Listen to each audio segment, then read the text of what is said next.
Somewhere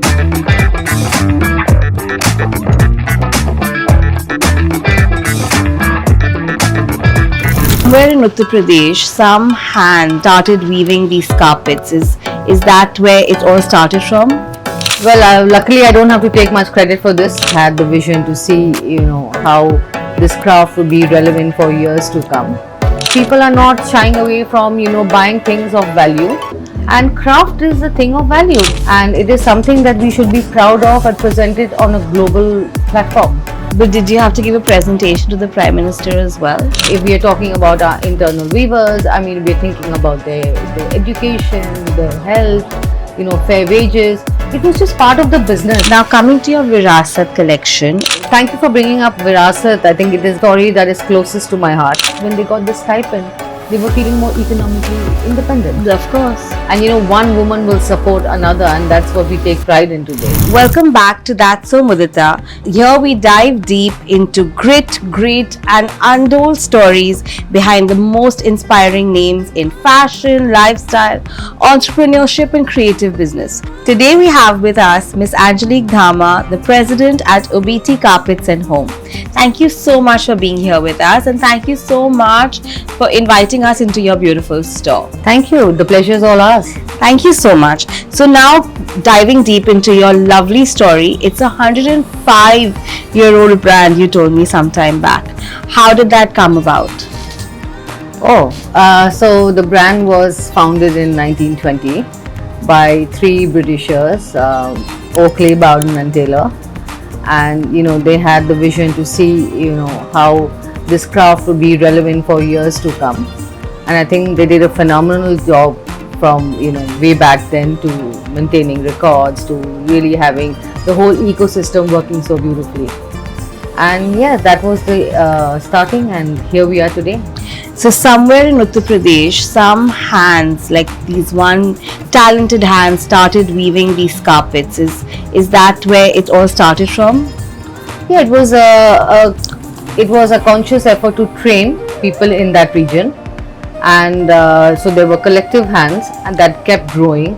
And yes, and how large is the team now? I think it keeps on changing, but right now we're working with 25,000 weavers. Wow. That's quite a journey. 105 years and 25,000 weavers. Yes. In 2023, you guys did the carpeting for Rashtrapati Bhavan. Yes. And the floor of the new Parliament. Tell me about that. Would you like to tell us a bit about it? Well, it's actually a very humbling experience to even talk about, such a big project. When you think about all those, millions of knots that went behind making those beautiful carpets, the artisans in rural India who are sitting somewhere and their work of art is actually sitting permanently in such an important space. Absolutely. And I think it also goes very well with what OBT always believed. We really believe that good handcrafted products deserve to be in the best and most important rooms of the world. And absolutely. Absolutely. But how did it happen? Like, how did it all start?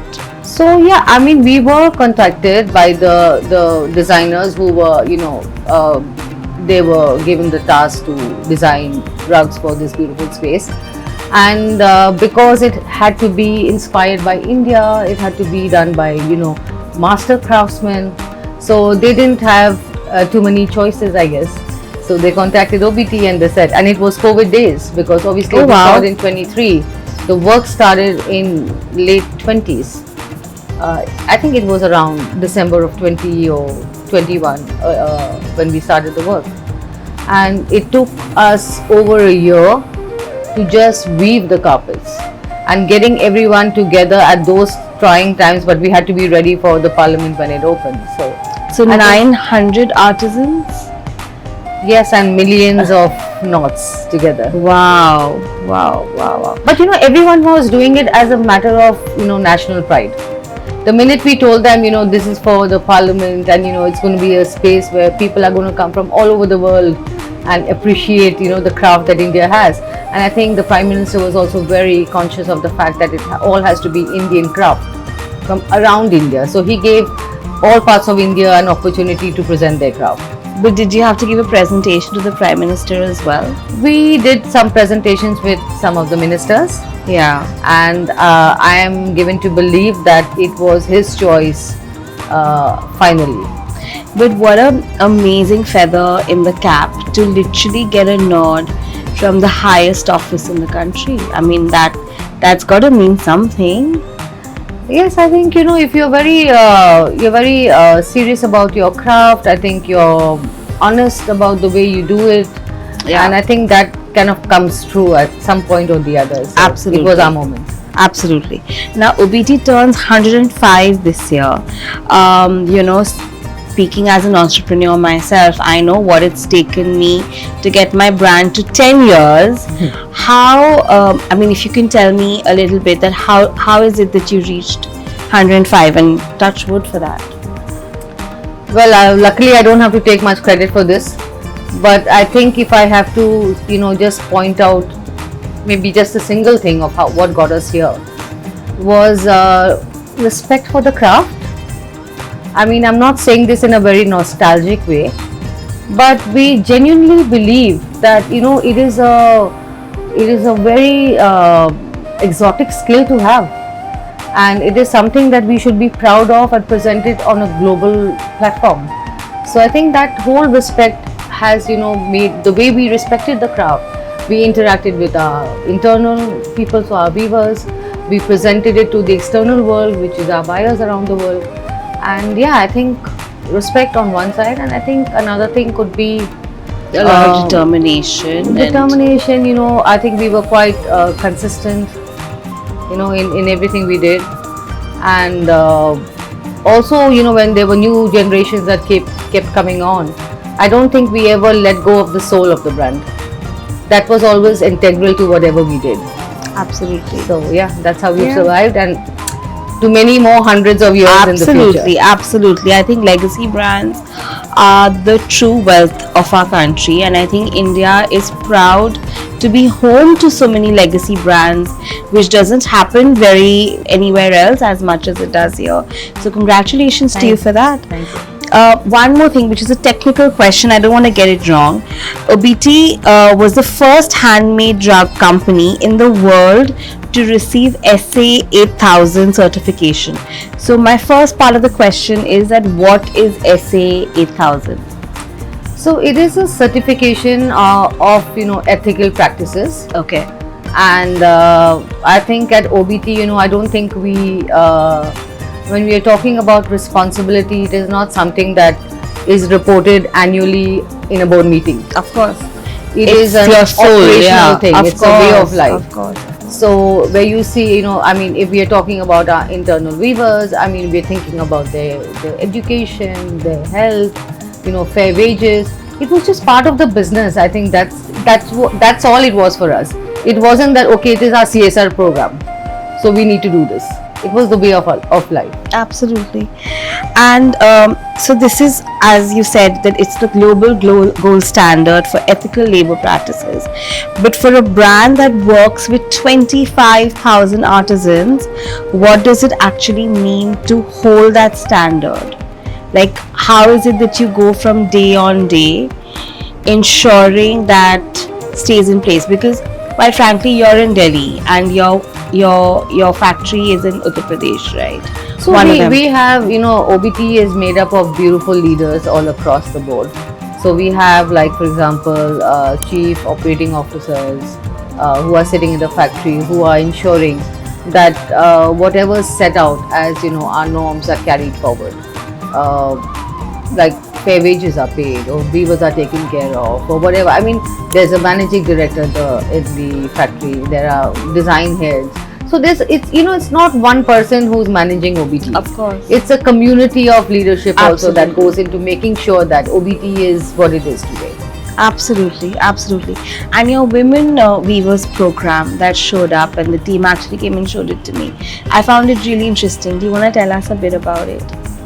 Yes, it was quite a beautiful moment for us when weaving is a dying art. It is. And more people, at least 10 years ago, were trying to exit and make money in other areas of life. So we didn't want this community to die out. We thought of how could we keep the art alive forever, and we introduced another community, another set of people to the weaving set, and we brought in the women. Now, women in Uttar Pradesh were mostly working at home. Yeah. I mean, for the home, looking after the kids. And we said, why don't we bring them out and just give them a skill?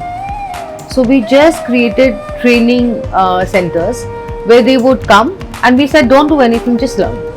And it's up to you whether you want to carry this on as a career or not, or profession, but you can learn and go back. But when they learned, and we paid them to come and learn, but when they learned, they felt, somehow that when they got the stipend, they were feeling more economically independent. Of course. The children were feeling like my mom was bringing me back a chocolate. Yeah. And those were the moments that, I mean, you felt like, okay, you're making a difference in somebody's life. And it was more from that. And today I think we have so many women who are working with us, and beautiful double income families. So, one thing that I do feel that a part of my family comes from Uttar Pradesh as well. And I do feel that Uttar Pradesh, Rajasthan, Bihar, these states are culturally still, I would say, one step back in terms of they still have a patriarchal footprint. So, to be able to do that and to give women that sense of financial freedom, and for you to be a catalyst in that's quite a remarkable thing. That must be a very nice feeling. Yeah, I think there was a whole team of us who came up with this idea, and I wouldn't take any individual responsibility for that. But yes, we were very active in promoting it and ensuring that some designs were made by them that we showed to buyers then, and told the buyers of the story, and everyone was really invested in it. Of course. Because I think, they also, internationally, most of the buyers are women. And, one woman will support another, and that's what we take pride in today. I mean, Absolutely. If you can't uplift another woman, then what are we doing? Absolutely. So it I has think to be a it group. has to be. Yeah, it has It to was be a good. sisterhood. So, India's home decor market is valued at nearly $27 billion, and it's growing rather rapidly. Luxury homes in that tangent, particularly craft-based homes, has been considered historically as a more considered purchase. What has changed between the Indian consumers' relationship with their home, and how is OBT reading that shift? So, I believe that today homes are almost an extension of our personality. Yeah. I think initially it was a collective living space, Yeah. but today it has to identify with who I am. Like, what is my talisman? When somebody enters the home, what is it saying about me? It's talking about my preferences. It's talking about my likes. It's talking about, what I feel comfortable in, right? So I think more and more people want to tell their lasting stories when it comes to their home. And we often, spent a lot of money on luxurious products which were external. So there were watches, there were jewelry, there was clothing, there was cars, and even maybe fancy restaurants. But today I think we know that the home is the permanent, your permanent space, it's your ground. Absolutely. It's your mainstay. Yeah. And people are not shying away from, buying things of value. And craft is the thing of value because there were many, many man hours that went into it. And in my mind, there's nothing more luxurious than time today. Absolutely. So a lot of time is being spent to make that beautiful product which is handcrafted for your home, which will tell your story. I think that's where India is going. And OBT being always, a company that was creating craft for the home. So we didn't want to, just keep it to carpets, and we're extending it to all other areas as well. So, speaking of timelines, what has been your quickest product to your longest, a product that's taken the longest man hours? Okay, so we can, at OBT, we are almost, we would like to believe that we are a marketplace when it comes to carpets, because we literally have every technique, every construction, every material you can find. So when I say that, I'm saying we can do something which is hand tufted, which is again hand, but they use the gun to make it, or hand knotted, which is knot by knot. So a hand tufted rug could take, if you're talking about the dyeing, weaving, blah blah blah, maybe around 10 days. Oh. Hand tufted. If it's individually being made, obviously it will go in hundreds of pieces, so Of it takes more course. time. But a hand knotted rug can even take 2 years. Wow. So it depends on what yeah, you're looking at. absolutely. Now coming to your Virasat collection, it brought together Tarun Tailiani, Anju Modi, Ashteen Liawala, fashion designers working on a carpet canvas. What does that kind of collaboration actually unlock, and was there any learning that took place at both ends for OBT in particular? So I think, thank you for bringing up Virasat. I think it is story that is closest to my heart. Oh really? I think, yeah, in all the things that we have done, I think Virasat is closest to me. It's simply because, Virasat was meant to live to tell many stories across generations. That's how we conceived it. And I think with Tarun and JJ and OBT all coming together, so it was a collaboration of craft and couture together. And I think people love that in their homes because people are very fashion conscious. They follow designers, and then they have this company that has done this craft for 100 years, and both come together. Yeah. So I think that was a beautiful marriage of sorts. And also the way we conceived it was that Virasat should be something that you inherit. So when you're doing so these designers were doing weddings, and they're doing lehengas, and they're doing the wedding couture and all of that. So people, when they went there, they should also be able to say, what is it that part of my trousseau I can also take back? Of course. So it's kind of woven very beautifully that the designers with the outfit and the trousseau, so everything will come in. And I think people have become very house proud also. I mean, And what do you take home today when my daughter gets married? Yeah. Am I still going to give her a refrigerator, a bed, a coffee table, or the washing machine? Yeah. But I can gift her a beautiful Carpet. Yeah. which maybe is the same design that she grew up on. Yeah. So I get OBT to customize it and give it to her, and she has the same memories. Yeah, absolutely. I completely agree. Because when you have two kids, they don't want to share that carpet, right? So one keeps it, and the other you make it exactly the same way. Absolutely. I did have carpets as a part of my trousseau, by the way. It's a beautiful trousseau. Yeah, I mean, yeah. It's definitely on the cards for many years to come. For the same reason, I got married like almost 20 years back. And when my mom was making a list, I was like, please don't give me this, all the things that you just mentioned. Give me the carpets. I said, give me a carpet, give me something to do up my house, because choose how many clothes will you also take, and also it's not very intrusive. When you It's do not. that, it's something beautiful. You bring it in. You don't necessarily have to come and change the way your husband's home is. Yeah. But gradually you build it Yeah. in. It's a beautiful thing that can get built in. I agree. It's an acquired taste. It's not something that I feel is for everybody.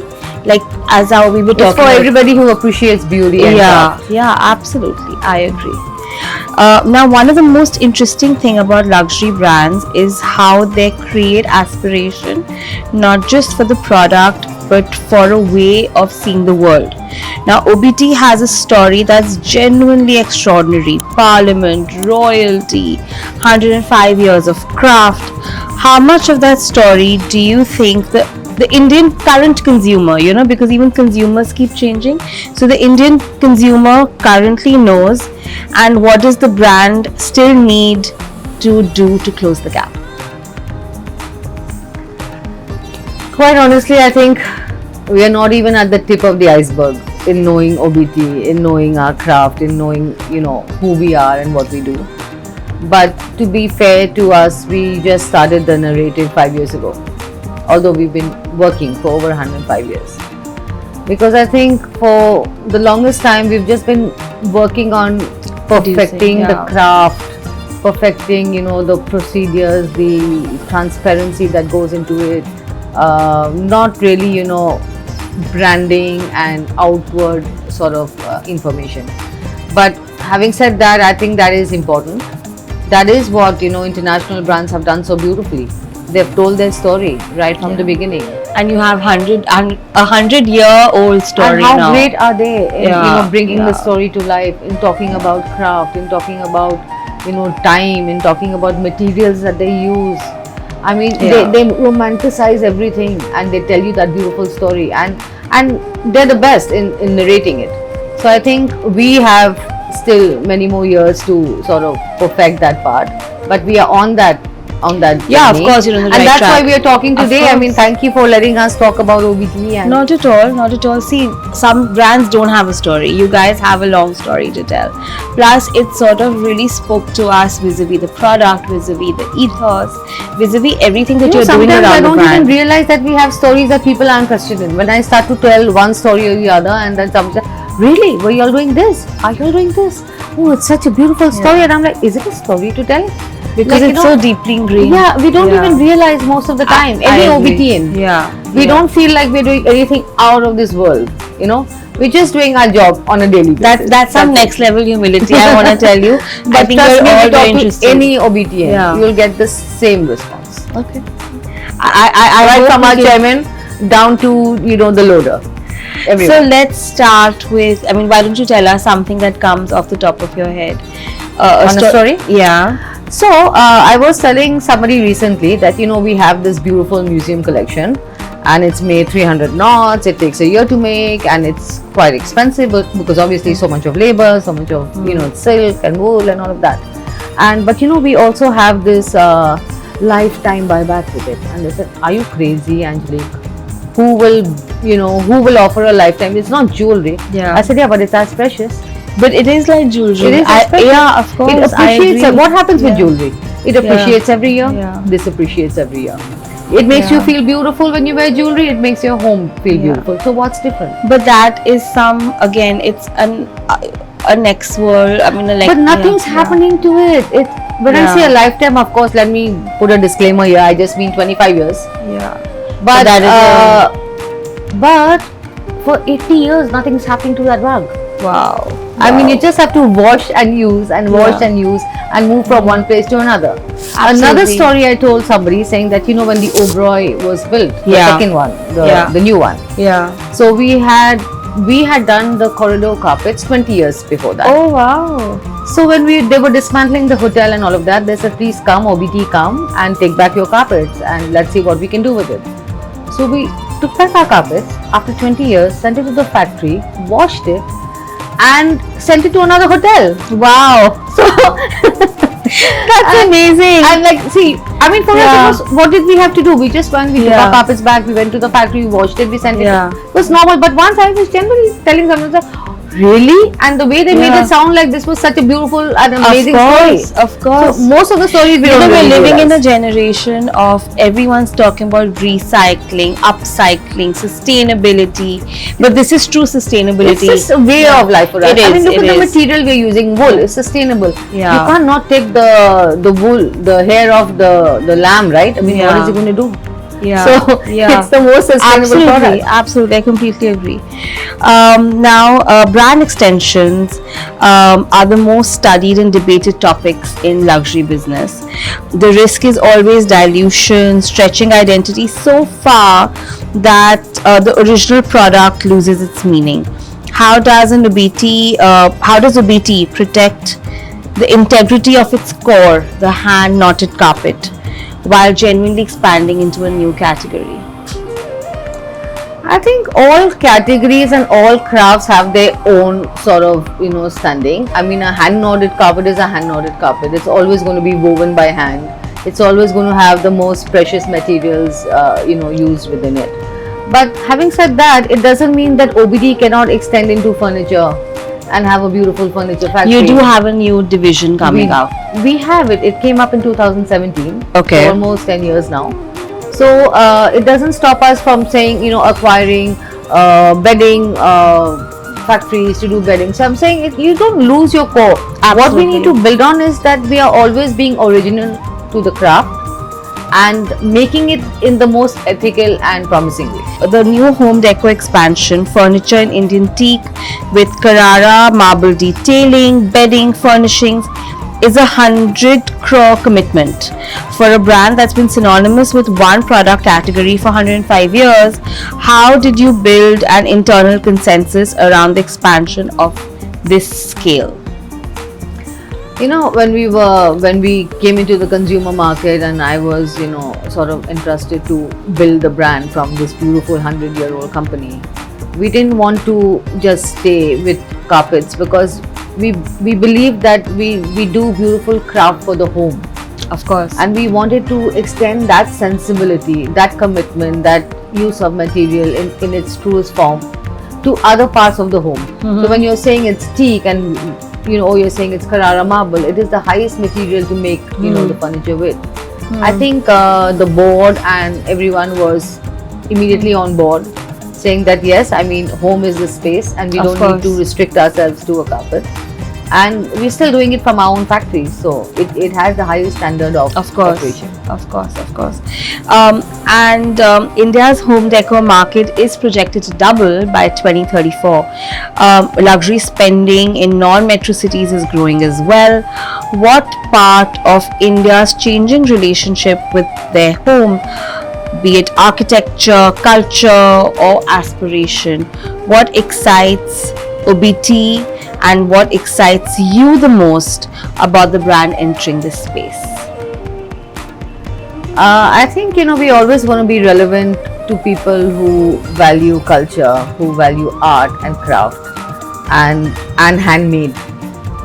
So I think more and more people, you know, I think when I was growing up, we bought fabric and went to the tailor, and we got our clothes stitched, and every Sunday I had a new dress, and it was like, you know, I felt it was so tedious to go to the tailor, get it made, but I looked different from the others.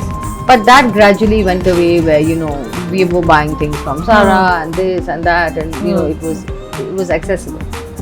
But I think we're going back We are. to saying, you know, what is that thing I want Yeah. to make for myself. And I can see OBT operating beautifully in that space, because we can do custom, we can do, you know, we can imagine things just for your home and create it for you. So I think that's a beautiful space that I see ourselves going into, where we're going into the custom, bespoke kind of space.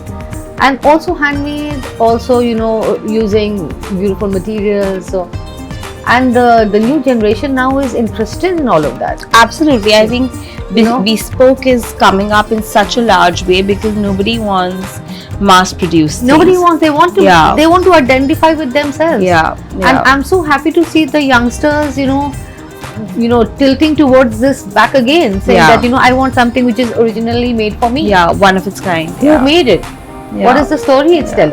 Yeah. You know, It's what very is the important. traceability of this? So I found another thing very interesting that popped up in our research was that each carpet of yours has a QR code. Yes. What does that QR code do? So it's basically the entire traceability of that carpet.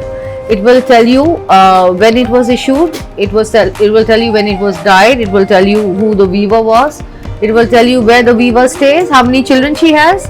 So almost like, you know, because the carpet is Yeah. going to live in your home for many Yeah. years, and you Yeah. can say, you know, Sharda, the weaver in so-and-so Badoi, she's 53 years old. She bought this Wow. rug for me, right? It's such a personal connection with And that. can the people go and meet that weaver? They can definitely meet, but trust me, today people are only looking at, you know, the outcome. Yeah. You hardly will find somebody who's Yeah. interested to go, but if they would love to go, Yeah. it's possible.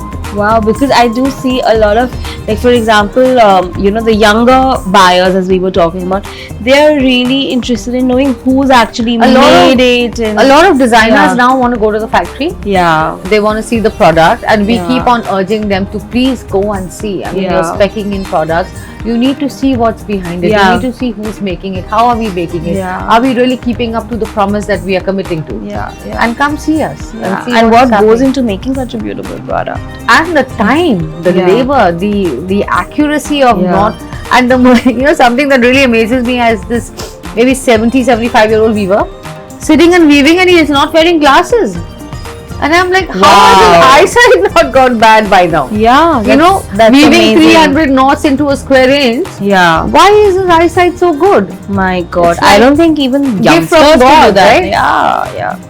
Now, OBT's Silk Route collection drew inspiration from carpet traditions across Persia, Tibet, Central Asia, India. Now, there's something interesting in that, acknowledging that craft has always been a conversation between cultures and not a single origin story. How does that shape?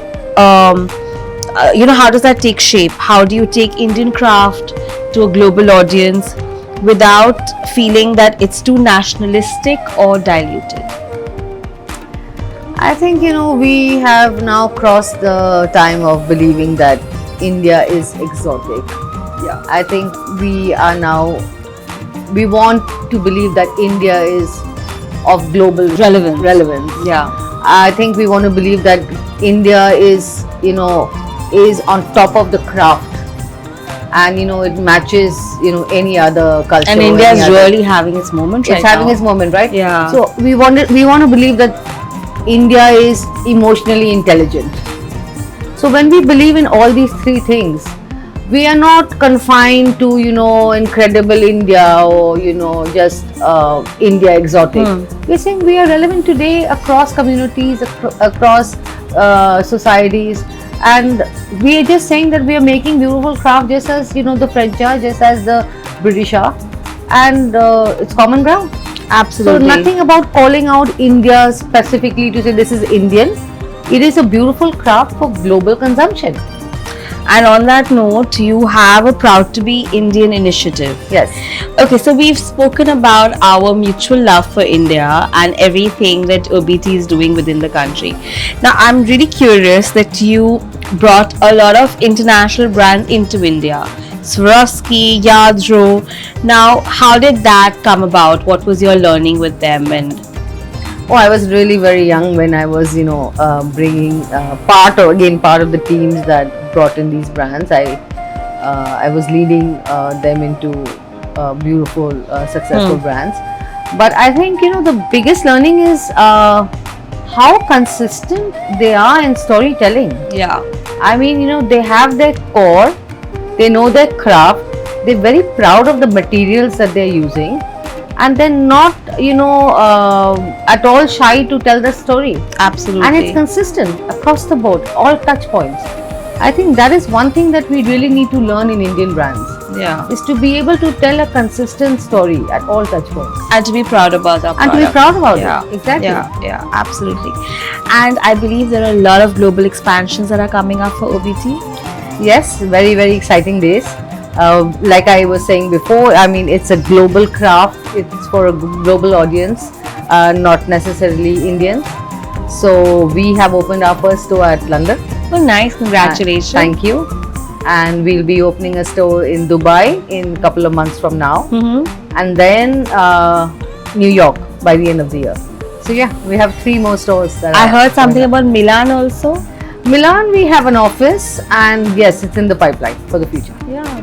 So tell us about the London store. Where have you opened it? We've opened it at the Chelsea Design Centre. Okay. It's sitting beautifully amongst the bestest brands in London. Of course. They are all talking about high craftsmanship, bespoke, things that are more permanent in our homes.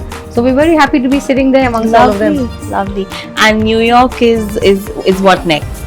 So next is Dubai, and then after that is New York. New York, we already have an office, and now we're going to open a store there. Lovely. New York is also in Manhattan, so yeah, the best place. Absolutely. So, what I kept coming back to in this conversation is a simple idea that some things are worth being made slowly, some things are worth buying once, some things are worth understanding before you purchase. OBT spent 105 years building something that outlasts trends, season, and reason.